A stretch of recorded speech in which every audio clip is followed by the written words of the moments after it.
الجمعيات الفاعلة والذي لها تأثير كبير على مستوى العالم، واحنا قسمناها إلى أركان وجمعنا بعض الجمعيات المختصة في مجال واحد في ركن واحد. طبعا هنا ركن التعريف بالإسلام، هذا ركن التعريف بالإسلام بداية بجمعية ركن الحوار.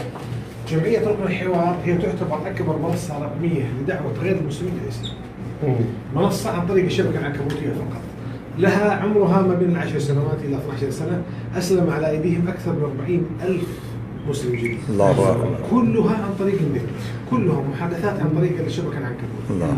ولله الحمد. هذه مقرهم الرئيسي في الرياض، ولهم فرع آخر يوجد هنا في مكة.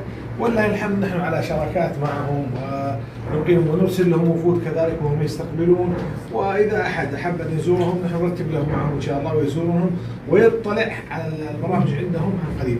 طبعا عندهم مراحل، المرحلة الأولى هي التعريف بالإسلام، يعرفون بالإسلام إلى أن يسلم الشخص، وبعدها يأخذونه ويضعونه في أكاديمية المسلم الجديد.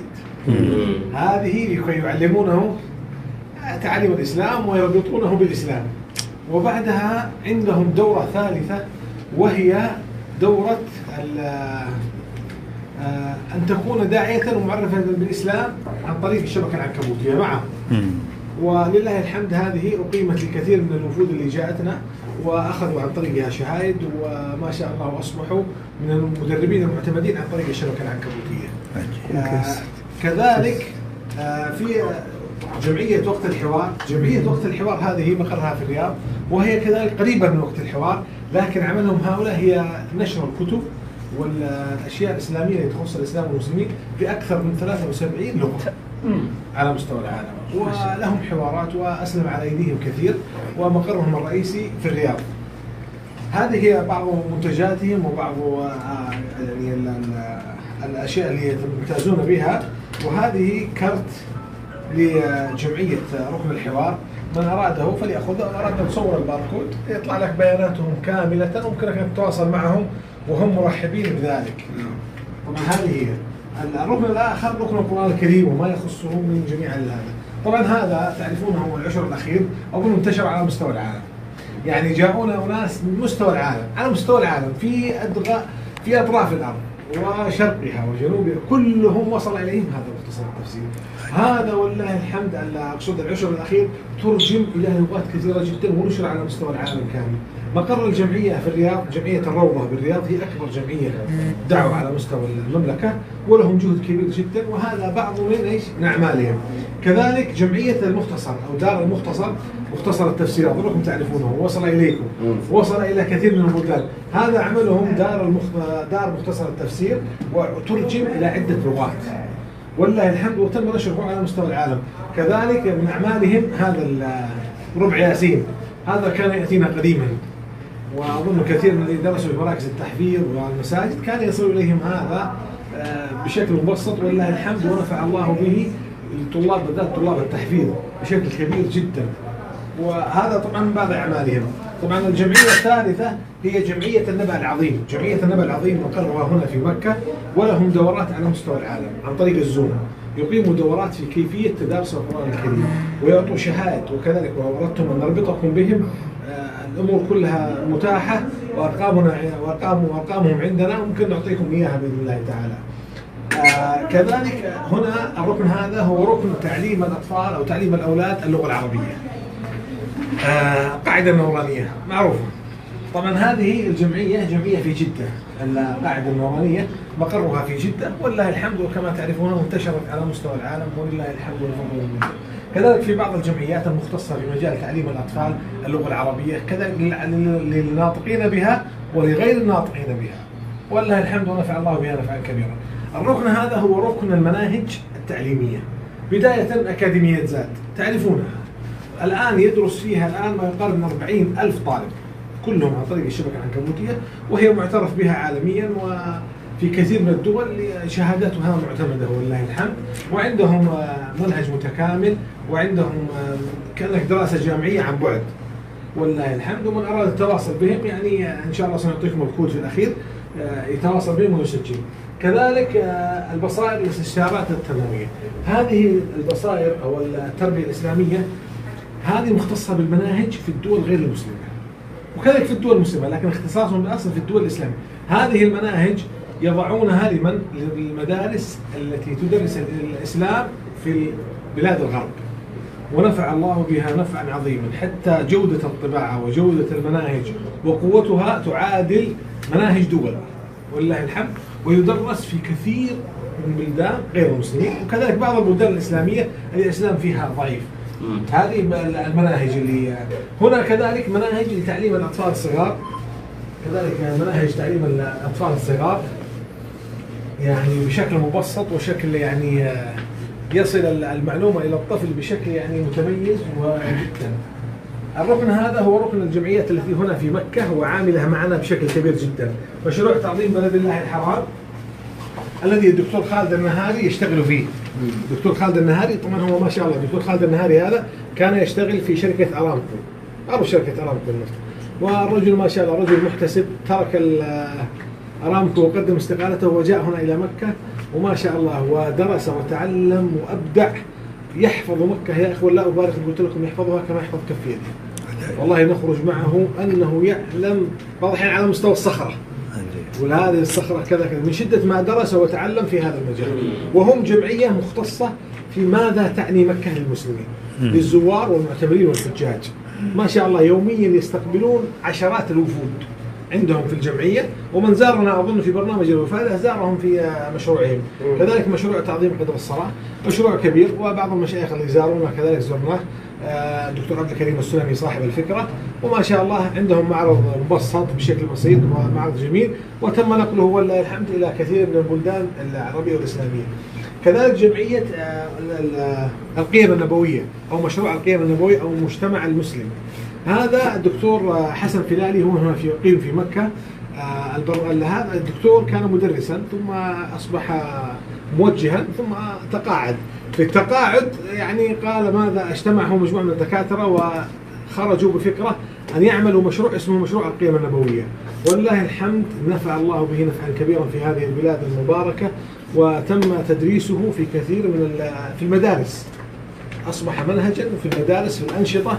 ما هو المشروع؟ مشروع القيم النبوية أن يعطي قيمة، مثلا قيمة الصدق، ويدرسونها منهج يدرسونها في الطفل، يغرسونها غرسا، ولله الحمد والله بان أثرها في الأطفال في الشوارع. إنك لو ما تغرس قيمة الأمانة، الصدق، طاعة الوالدين، الصلاة، كل هذه ولله الحمد يعني غرست فيهم بشكل كبير جدا. الركن الرابع هنا هو ركن المرأة، وكذلك في جمعيات مختصة بالمرأة.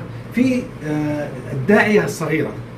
الداعية الصغيرة هذه حقيبة، هذه أحد الأخوات الدكتورات في جدة الداعيات أنشأت حقيبة اسمها حقيبة الداعية الصغيرة، ولله الحمد وضعت فيه كل ما تحتاجه الفتاة، منهج متكامل. ولله الحمد جمعية الدعوة بحي السلامة تبنوا الفكرة وأصبحوا الآن يدربون عليها، وهي موجودة حتى نحن كذلك يعني نأخذ منهم ونوزعها للوفود، لكن الحقيبة الواحدة هي كرتون كبير توزع. ما شاء الله منهج متكامل للمرأة المسلمة. كذلك في بعض الجمعيات المختصة في مجال المرأة المسلمة، هي هذه كانت تعطى لمؤسسة الفتاة، كانت تعطى حقيبة معلمة القرآن الكريم. هذه الحقيبة كانت تسلم لمعلمة القرآن الكريم بعد أن تخوض فيها دورة تدريبية. وكذلك هذه حقيبة الداعية. هنا العربية بين يديك، هذه للأولاد الصغار للناطقين لغير الناطقين بالعربية، منهج متكامل جدا ولله الحمد، تم تدريسه عن طريق العربية للجميع، ونفع الله بها نفعا كبيرا، ومناهجها ممتازة جدا. كثير من البلدان غير الناطقين بالعربية في مدارسهم استخدموا هذا ونفع الله به نفعا عظيما. الركن الآخر هنا هو ركن إصدارات الجمعية عندنا وأعمال الجمعية. الجمعية عندنا يا إخوة عندها مجلة اسمها مجلة زمزم، هذه المجلة تصدر بشكل سنوي. الشيخ جيلان أظن راجع وأشرف على طباعة اللغة الأمهرية. نعم الله يجزاه الخير. سنويا كنا نرسل له العناوين وكذا، وهو ما شاء الله يعني كان يعني يلقحها وينزل المواضيع، وهذا طبعا لغة واحدة، نحن بنصدرها ب 15 لغة، كل لغة منفصلة عن الأخرى بشكل كامل، من ناحية الإعداد، من ناحية التصميم، من ناحية المواضيع، من ناحية كل شيء. يعني نحن مثل الشيخ جيلان نحن نرسل له العناوين ونقول يا شيخ هل هذه مناسبة أو ما هي العناوين المناسبة لأهل أثيوبيا، وهو ما شاء الله يضع عناوين مقترحة ويضع كذا ونحن نجهزها ونرسلها له للمراجعة، وكذلك مع جميع اللغات يتم هذا ولله الحمد والفضل منا. كذلك في هذه الحقيبة كانت تعطى لطلبة العلم. هذه الحقيبة كانت حقيبة مملوءة بالكتب، كانت تعطى لطلبة العلم عندنا هنا. الآن في بشكل مبسط توزع كروت عن طريق المشايخ في الحرم وفي كذا، والطالب اللي يأتي بالكرت يستلم هنا كتب خاصة بطلاب العلم. طبعا هذه من إصدارات الجمعية، عندنا في استوديو في الأعلى يتم تصميم هذه كلها عندنا ولله الحمد. في هدية المحبة يتم توزيعها للحجاج والمعتمرين على مدار السنة. في اليوم الواحد ما يقارب من 2000 إلى 2500 كيس يتم تسليمه للحجاج والمعتمرين، فيها بعض الكتب وبعض الإصدارات التي ممكن تعين الحاج والمعتمر في أمور حياته. هذا باختصار. يعني هنا آخر شيء هو ركن الوقف، الأوقاف. الأوقاف هنا عندنا، أنا أقدم نصيحة لمشايخي وإخواني أنه موضوع الأوقاف موضوع مهم جدا، وكثير من البلدان لا تأخذ فيه. هنا في السعودية متقدمين بشكل كبير جدا ما شاء الله. الأوقاف تشوف أي جمعية أي مؤسسة هنا معها أوقاف، ماذا؟ تصرف عليها. هذا الشيء الأول. الشيء الثاني الأوقاف أجره مستمر إلى أن النبي صلى الله عليه وسلم قال إذا مات ابن آدم انقطع عمله إلا من ثلاث: علم ينتفع به، أو ولد صالح يدعو له، أو ولد ما أدري احتمال يدعي لك واحتمال ينشغل في الدنيا ما عندي فكرة، أو صدقة جارية. الصدقة الجارية هذه إن شاء الله هي الأوقاف. أوقف ولو مصحفا، أوقف حفر بئرا، أوقف أي شيء. أنتم عارفين يا مشايخ أنه هنا إلى اليوم يوجد أوقاف باسم عثمان بن عفان إلى اليوم، وفي حساب في بنك الأهلي باسم عثمان بن عفان إلى اليوم. نعم. الأوقاف أجرها كبير جدا. وفي الأخير هنا الأدلة الإجرائية، سواء لبناء المساجد، سواء لبناء الجمعيات، سواء لعدة يعني للمدرس، للأكاديمي، كل شيء. هنا الأدلة الإجرائية أكثر من دليل إجرائي من 30. فمن أراد هذه الإصدارات كلها يا مشايخ موجودة في الكود عندكم هنا. من أراد الجمعيات اللي تختص المسلم الجديد، جمعيات القرآن الكريم، جمعيات المناهج العلمية، جمعيات الفتاة، الإصدارات عندنا في الجمعية، الأوقاف، الأدلة الإجرائية، كلها هذه موجودة في الرابط اللي عند الباب هناك الباركود. ممكن تصوره وينزل عندك كامل، وأنت تختار التي تميل إليها أو أنت اللي شغال فيها. ينفع الله بك. بارك الله. ولغيرك. جزاكم الله خير.